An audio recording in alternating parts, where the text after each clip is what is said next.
지난주에 우리 교회에서 광주 전남 농협 신우회 예배가 있었습니다. 회장인 우리 장로님께 제가 물었습니다. 장로님, 신우회 회원이 몇이나 됩니까? 그랬더니 한 120여 명 된다고 말씀을 하셔요. 그래서 제가 아니 농협 직원이 수천 명인데 그거밖에 안 됩니까? 그랬더니 장로님께서 하시는 말씀이 이순신이 너무 많습니다 그러셔요. 아니 그게 무슨 말입니까? 그랬더니 장로님 이렇게 말씀하시는 거예요. 내 믿음을 적들에게 알리지 마라. 이런 이순신 신자가 많다는 것입니다. 실제로 교회, 한국 교회의 상황에 대한 그 공신력 있는 데이터를 내고 있는 목회 데이터 연구소가 발표한 자료를 봤더니 한국 교회 안에 출석 교인 중에 명목상 신자, 그게는 나이롱 신자라고 되어 있더라고요. 나이롱 신자가 40%나 된다, 이렇게 충격적인 내용을 발표했습니다. 실제로 구원의 확신은 있는지 모르나 신앙생활을 진지하게 하지 않는 왔다 갔다 하는 그런 사람들이 무려 40%나 된다는 것입니다. 오늘 종교개혁 기념주의를 맞아서 우리 스스로가 먼저 내 신앙을 점검하고 또 오늘날 무너진 한국교회를 다시 세우기 위하여 기도하는 우리 모두가 될 수 있기를 주님의 이름으로 축복합니다. 오늘은 세계개혁교회가 종교개혁 기념주일로 섬기는 날입니다. 10월 마지막 주일을 종교개혁 기념주일로 섬깁니다. 1517년 10월 31일에 독일의 마르틴 루터라고 하는 한 신학자에 의해 종교개혁이 시작되었습니다. 마르틴 루터는 성경을 사랑하는 사람이었고 참 기도를 많이 하는 기도의 사람이었습니다. 중세 카톨릭 교회가 교회의 또한 그 전통과 교황의 권위를 성경의 권위보다 앞세웠을 때에 이 루터가 교회의 본질 회복을 위하여 성경에 기초한 95개 조항의 반박문을 비텐베르그 성당의 성문벽에 그것을 게시함으로써 이 종교개혁에 불이 붙기 시작했습니다. 그런데 사람들은 이 루터의 용기 있는 행동에 박수를 보내면서도 실제로 그와 뜻을 함께하는 사람이 많지 않았습니다. 왜냐하면 당시에 교황의 권위에 도전한다라고 하는 것은 곧 죽음을 뜻하는 것이었기 때문입니다. 그래서 많은 성직자들이 중세 교회의 가르침이 성경에 위배된 것들이 많다는 것을 알면서도 자신의 자리를 지키기 위해서 부패하고 타락한 권력에 무릎을 꿇었습니다. 하지만 루터 한 사람의 결단과 신앙이 교회를 개혁하는 초석을 마련했습니다. 여러분, 종교개혁의 정신은 루터가 주장한 세 가지 3대 원리가 있습니다. 오직 믿음, 오직 은혜, 오직 성경입니다. 그리고 루터의 종교개혁 이후 19년 후에 프랑스의 잔 칼빈에 의해서 또 종교개혁이 일어나는데 그는 이 세 가지 원리에 오직 그리스도, 오직 하나님께 영광이라고 하는 두 가지 원리를 더해서 종교개혁의 5대 강령, 5대 원리가 생겨났습니다. 여러분, 우리 모두가 다시 한번 오직 믿음, 오직 은혜, 오직 성경, 오직 그리스도, 오직 하나님께 영광의 신앙의 본질을 회복할 수 있기를 주님의 이름으로 축복합니다. 우리는 지금 개혁과 부흥 시리즈 말씀으로 느헤미야의 말씀을 함께 나누고 있습니다. 느헤미야는 페르시아의 아닥사스다 왕의 술관원으로서 예루살렘 성이 무너지고 성문들이 불타버렸다, 그리고 이스라엘 백성들이 이방인들에 의해 수치를 당하고 고통을 당한다라고 하는 소식을 듣고 울고 슬퍼하며 금식하며 기도했습니다. 그는 하나님 앞에서 자기 고국의 아픔을 안고 기도했을 때에 예루살렘의 그 무너진 성벽을 재건하기 위한 그 일이 자신의 소명이요 사명이라고 하는 것을 깨닫게 되었고, 하나님의 때를 기다리며 하나님께서 길을 열어주시기를 기다리며 4개월 동안이나 기도했습니다. 그랬을 때에 하나님의 선한 손이 그를 도왔다라고 말씀하시죠.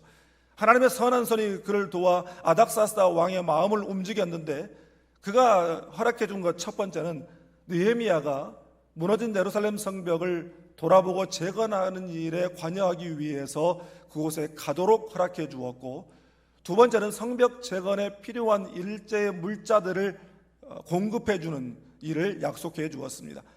그리고 세 번째는 느헤미야가 요구하지도 않았던, 생각지도 않았던 바로 군대 장관과 마병의 호의를 받으며 그곳에 다녀오도록 그렇게 배려를 해 주었습니다. 그런데 막상 예루살렘에 도착해서 두 눈으로 상황을 돌아보니 생각했던 것보다 훨씬 더 상황과 상태가 심각했습니다. 그의 눈에 보이는 것은 오랫동안 방치되어 회복하기 어려운 무너진 성과 불타 없어져 버린 그런 성문들이었습니다.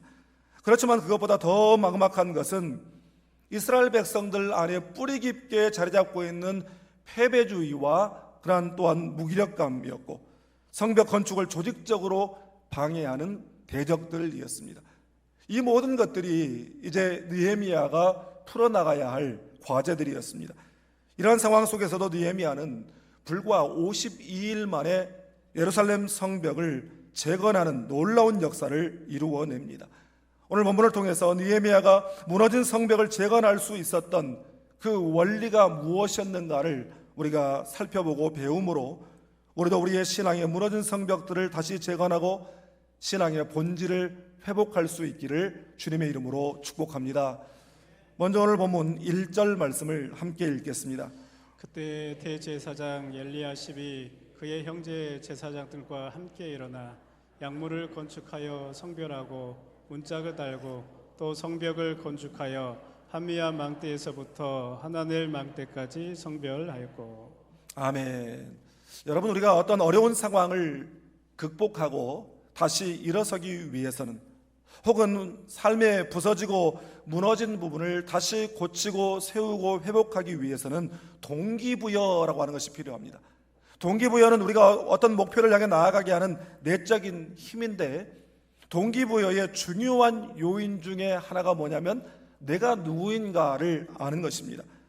느헤미야는 예루살렘 성벽이 무너지고 성문들이 불탔다는 소식을 듣고 하나님 앞에 기도할 때에 우리는 주께서 일찍이 큰 권능과 강한 손으로 구속하신 주의 종들이요 주의 백성들입니다, 이렇게 고백했습니다.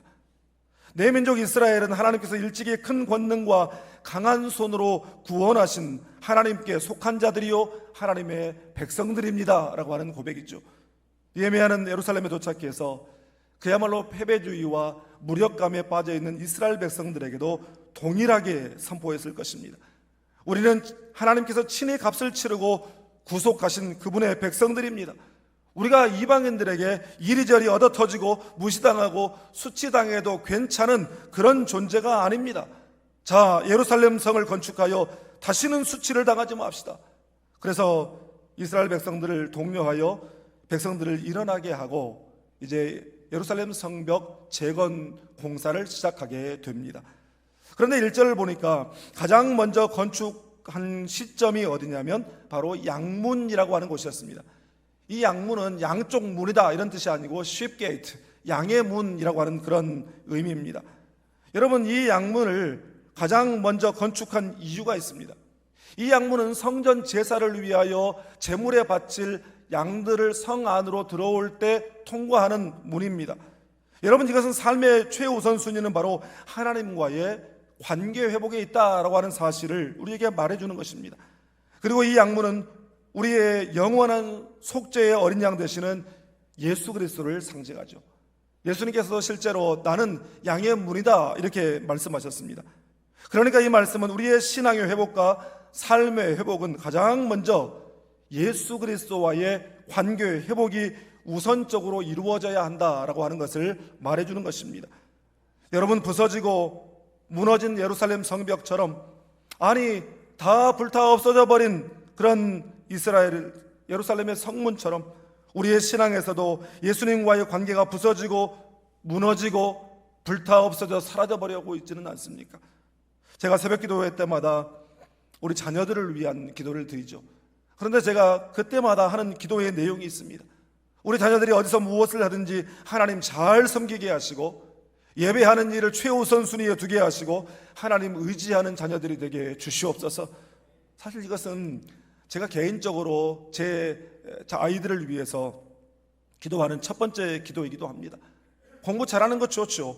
좋은 대학에 들어가고 좋은 직장에 들어가고 승진하고 사업 대박나고 하는 거 다 좋죠.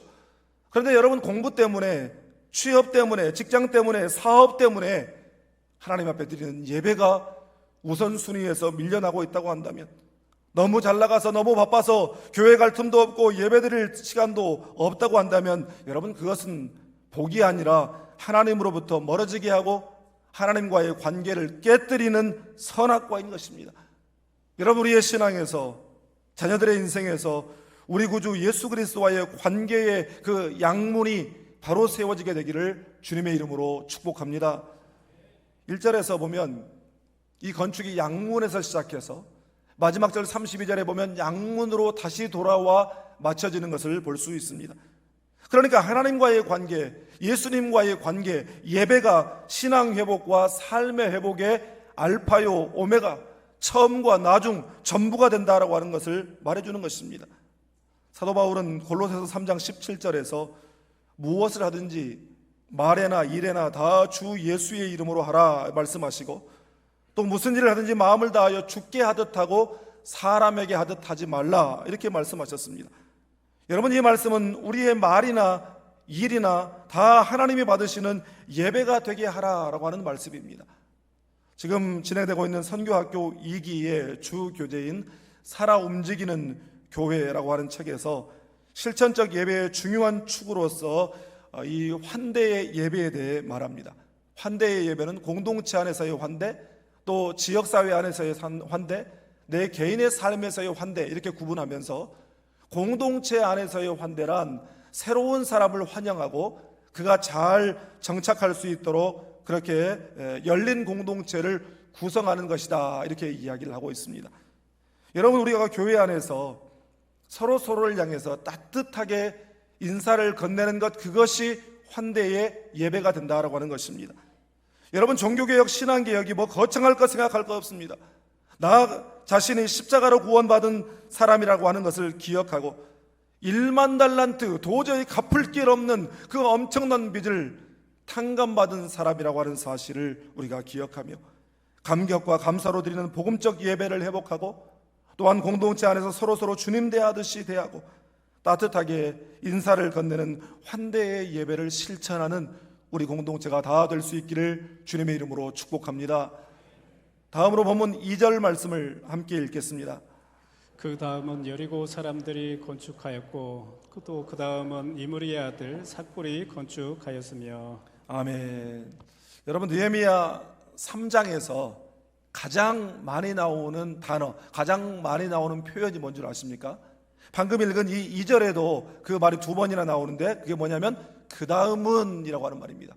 그 다음은 이 말이 3장 안에 32절밖에 안 되는데 그 안에 무려 29번이나 나오고 있습니다.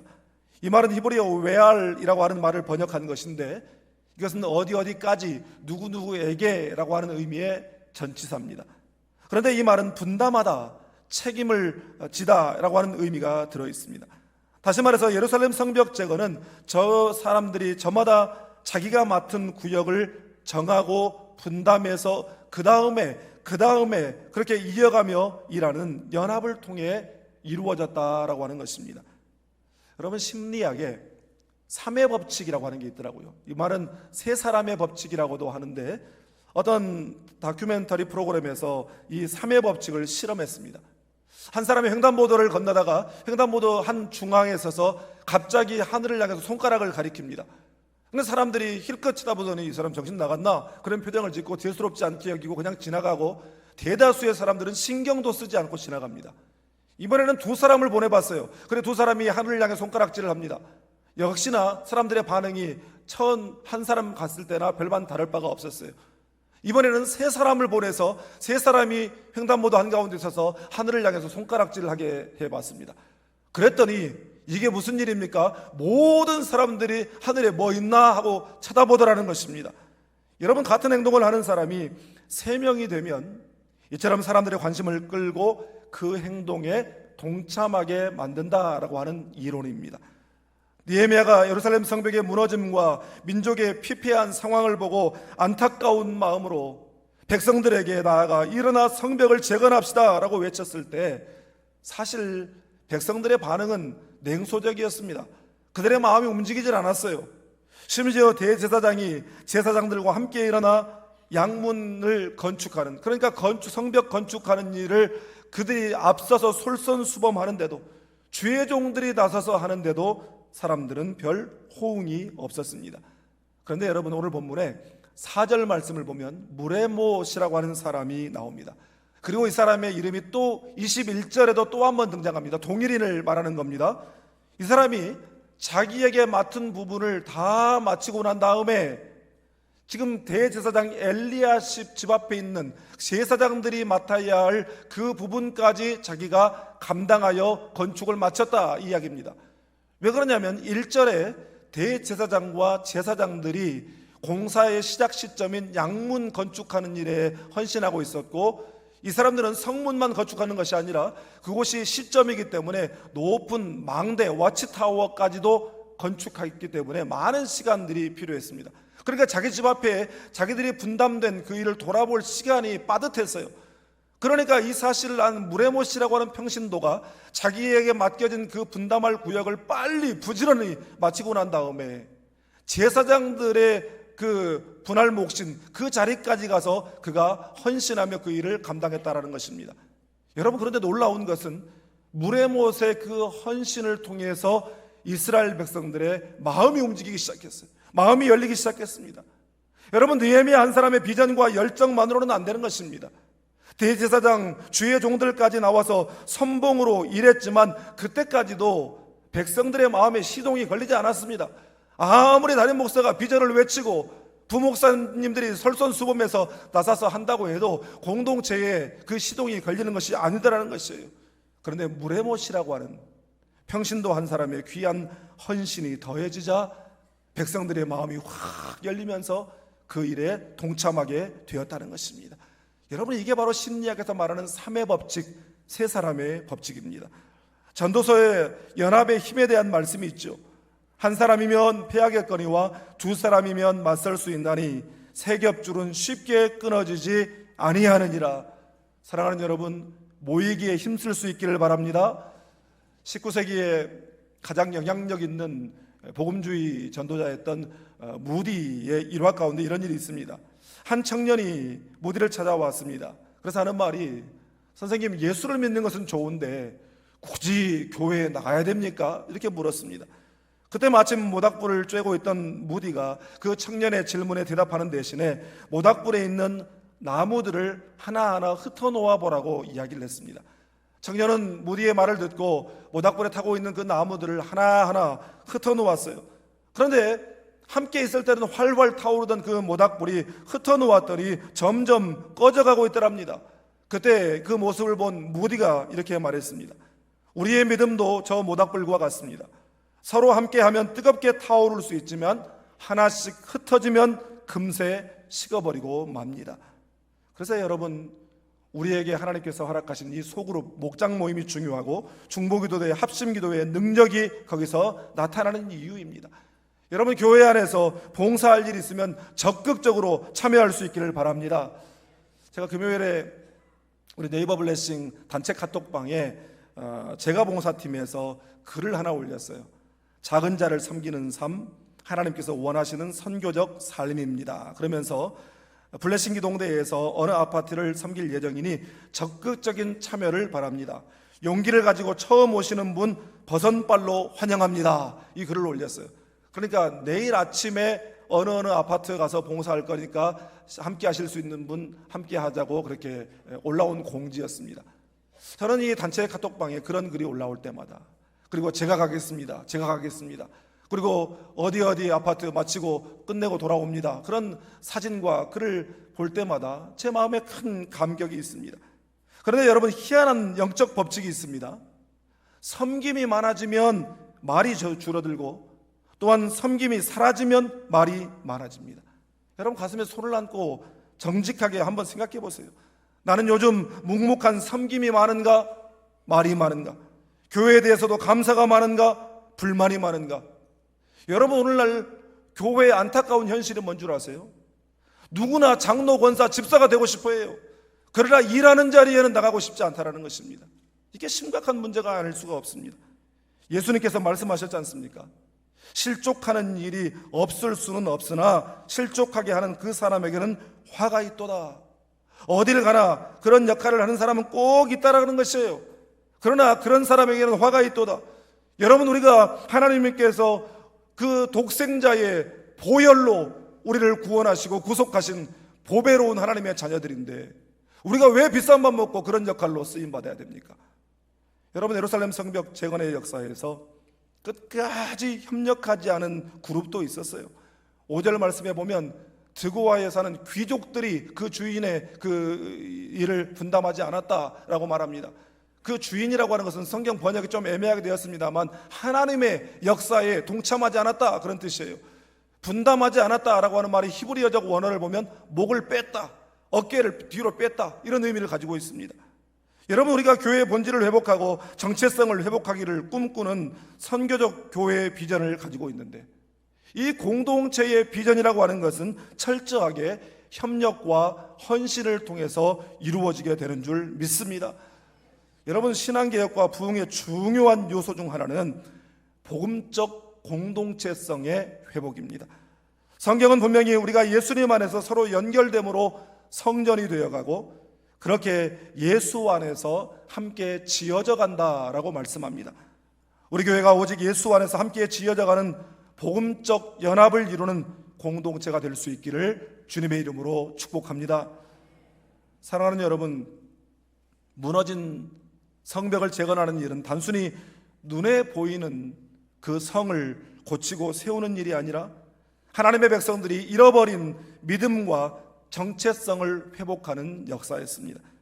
가장 먼저 양문을 건축한 것은, 개인이나 공동체의 회복은 바로 하나님과의 관계 회복에 있다라고 하는 것을 보여주는 것입니다. 우리의 속죄의 어린 양 되시는 예수 그리스도께서 십자가로 하나님과 우리 사이의 관계를 이어주셨습니다. 성벽 재건 공사는 양문에서 시작해서 다시 양문으로 돌아와 마무리되었습니다. 우리 주님 예수 그리스도께서 우리의 알파와 오메가가 되시고 처음과 나중이 되시고 우리의 전부가 되시는 줄 믿습니다. 오직 예수로 돌아가고 오직 십자가로 돌아감으로 신앙의 본질을 회복하고 신앙과 삶의 무너진 부분들이 다시금 견고하게 세워지는 은혜가 있기를 주님의 이름으로 축복합니다.